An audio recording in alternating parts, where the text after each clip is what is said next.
Now, there was one more thing that I wanted to talk about while we're in discussion about Illustrator, and that is your ability to really get into actually manipulating type. So, for instance, you can tell this was originally more or less just typed out like normal. However, in Illustrator, you have much more flexibility in what's called creating outlines, aka expanding your type selection. So, for the most part, on this typeface in here, let me get that straightened out. I pulled it down accidentally. So, to begin, I actually used Santa Fe for the most part for this example logo. So here, if I go over to Santa Fe, you'll kind of see what I mean here. So it's basically an exact width all the way around, and it kind of has that retro-y feel which Velocity was attempting to achieve with this logo, kind of the classic day and age type of look. And that's really something that this particular typeface had going for it a lot.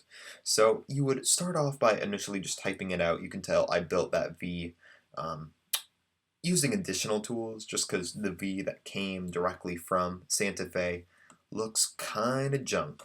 I'm just going to say it. So if we wanted to create outlines, you would just simply select that text. You can either highlight it, or I have just find it easier to use your direct selection tool, or by hitting V on the keyboard you can go to it. It brings up that black arrow. Selecting your type and going up to Object and Expand. Unfortunately, there isn't a shortcut for expanding. As of yet, at least, I'm honestly kind of surprised they don't have a shortcut because I use it all the time.